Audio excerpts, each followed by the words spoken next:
SC Hasan साहब कह रहे हैं देश का मुसलमान शरीयत के अलावा कुछ मानेगा नहीं। तो सर ये देश शरीयत से चलेगा या फिर जो संविधान से चलेगा या देश की संसद जो कानून बनाएगी उससे चलेगा?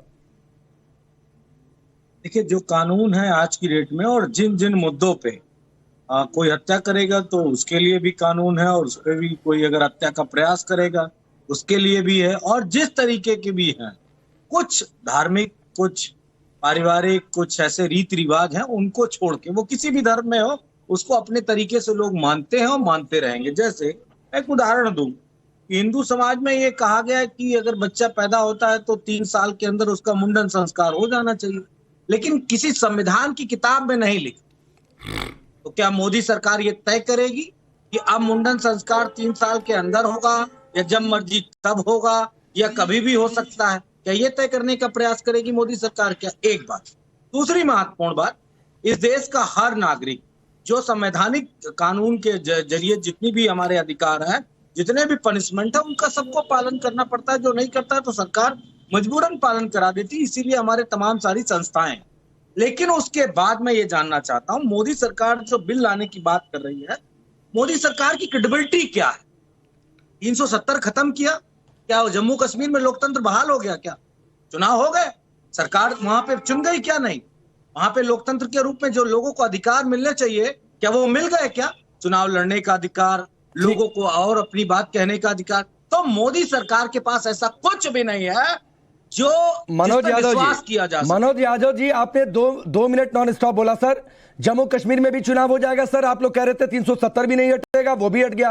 राम मंदिर नहीं बनेगा, वो भी बन रहा है, लगभग तैयार है। मेरा सवाल यह है सर कि ना तो आप मासूम है, ना तो मैं मासूम हूं, और ना तो इस देश की जनता को सर आप मासूम समझिए कि मुंडन संस्कार पर सरकार कानून लेकर आने वाली है। सर सिविल लॉज की बात हो रही है, संस्कारों की बातचीत नहीं हो रही है। मुंडन संस्कार है हिंदू धर्म में, तो संस्कारों पर कोई रोक नहीं है। लेकिन हाँ ये कहिए कि एक साथ एक से अधिक पत्नियां रखेंगे, यह संस्कार नहीं होता है सर। और ना तो किसी धर्म में यह बात रखी गई है। तलाक को लेकर अगर सबके लिए एक नियम होगा तो इससे क्या दिक्कत है किसी को भाई? थोड़ा सब्र, अगर प्रॉपर्टी राइट को लेकर अगर रूल है तो वो सबके लिए एक हो जाए, इससे क्या दिक्कत है? अरे रुक जाओ, ठीक कहा, आपका सवाल बहुत अच्छा है, मैं भी आपके सवाल का समर्थन करता हूँ। नहीं, मेरे सारे सवाल अच्छे होते हैं सर, कभी किसी को अच्छे लगते हैं, कभी किसी को बुरे। खुद ना तय कर लो। अरे सर्टिफिकेट स्वयं नहीं बनाया जाता है, दूसरा देता है, चाहे वो जाति का हो, चाहे जिस चीज का हो, स्कूल का हो, दूसरा करता है इस उसको। नहीं तो मैं ये कह रहा हूँ, मेरा सर्टिफिकेट यहाँ कोई नहीं देगा सर। सवाल पूछ रहा हूँ, आप लोगों का काम जवाब देना। अगर आप मुझसे आंसर लेना चाहते तो मैं आंसर दे दूंगा, अगर आप सवाल पूछना चाहते तो पूछते रहिए। नहीं मैं ये कह रहा हूँ कि अगर सरकार की क्रेडिबिलिटी, जैसे दूसरा उदाहरण दे रहा हूँ, जीएसटी लेके आए, कितने संशोधन कर डाले उसकी गिनती नहीं है। नोटबंदी लेके आए, उसके आज तक फायदे नहीं दिखा पाए। अगर आप यूसीसी बिल लाना चाहते हो, क्या ड्राफ्ट है, क्या एक्सपर्ट है, जिस धर्म के लोगों के में बदलाव करना चाहते हो उनमें आप किन एक्सपर्ट को आपने शामिल किया है, किस तरीके से काम करेंगे? आपको पता है हिंदू पर्सनल लॉ जब खत्म किया आजादी के बाद, भारत में जब बना, तो कितने एक्सपर्ट आए, कितने एक्सपर्ट उस धर्म के लोगों की सलाह ली गई, कितने उसमें ड्राफ्ट कमेटी में या लॉ कमीशन में कितनी चीजों की मांग की गई, तब जाके। अरे तो अभी भी तो सलाह ली जा रही है, 13 जुलाई तक लॉ कमीशन के सामने राय रख सकते हैं भाई। मनोज यादव जी, आपको भी कुछ लग रहा है कि देश के यूनिफॉर्म सिविल कोड में फला बातें होनी चाहिए, तो राय दीजिए सर लॉ कमीशन के सामने। पार्टी का डेलीगेशन ले जाकर मिल भी लीजिए, कोई रोक नहीं है। लेकिन शलर त्रिपाठी, मनोज यादव जी कह रहे हैं और चीजों को कैसे डाइवर्ट कर रहे हैं कि मुंडन संस्कार पर कानून आ जाएगा तो किसी धर्म के किसी दूसरे संस्कार पर कानून आ जाएगा।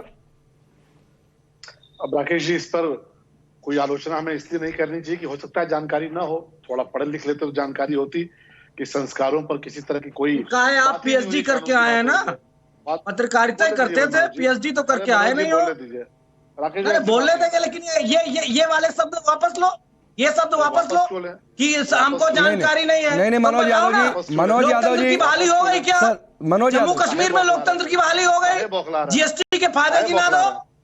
जीएसटी बौखला रहा हूँ, सवाल पूछ रहा हूँ। आपकी तरह मैं मुस्कुराहट करके थोड़ी नहीं जवाब सवाल पूछता हूँ, मैं सीधे सीधे तीखे सवाल पूछता हूँ। आपकी तरह चापलूसी वाला है भी नहीं। हमारे वंशज अंग्रेजों के गुलाम भी नहीं थे, हमारे यहाँ कोई पेंशन भी नहीं लेता था अंग्रेजों से।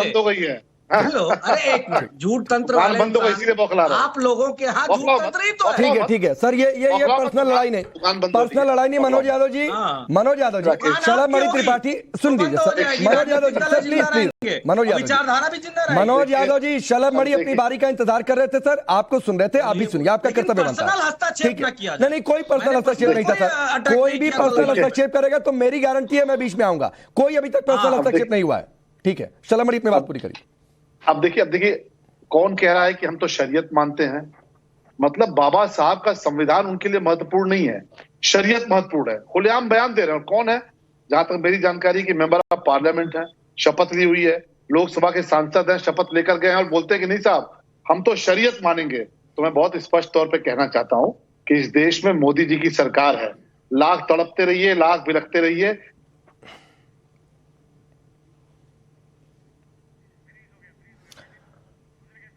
ठीक है, संपर्क टूट चुका है, दोबारा हम शलभमणि के पास जाएंगे। दत्ता जी जो बात कह रहे थे मैं चाहूंगा इसका जवाब आप दे दें, फिर शलभमणि का हम रुख करेंगे कि मुंडन संस्कार की बात या फिर जो बातें कह रहे थे शरीयत को मुसलमान मानेंगे तो क्या देश के कानून को, संविधान को नहीं मानेंगे? देखिए, सारे बातें कानूनी परिपक्ष में जवाब दूंगा और LLB है मेरा, जानकारी के लिए बोल दूं लोगों को ताकि प्रश्न ना उठाए, और लीगल एंगल से ही बताऊंगा। मुंडन संस्कार या फिर आपके शादी पे 7 फेरे या फिर निकाहनामा पे कबूल है, ये कस्टमरी लॉ है। कस्टमरी लॉ ऑरल ट्रेडिशन पे आधारित होती है। अंतर्राष्ट्रीय जुरिस्प्रूडेंस और कानून कहता है कि कस्टमरी लॉ वो ऑरल बेस्ड होता है, उसकी कोई कानूनी आधार नहीं होता है। ये भारत के परिपक्ष में भी है और दुनिया के परिपक्ष में भी है। इंटरनेशनल जुरिस्प्रूडेंस यही कहता है। तो कस्टमरी लॉ वो हमेशा से रहा है, हमेशा से रहेगा। क्रिमिनल लॉ जब भारत में लागू हुआ या फिर हिंदू मैरिज एक्ट को जब रिफॉर्म किया गया, उसके बाद तमाम जितने सारे कस्टमरी लॉस था हिंदू ट्रेडिशन के अंदर, वो सारी चीजें बरकरार रहा, किसी ने छुआ भी नहीं है।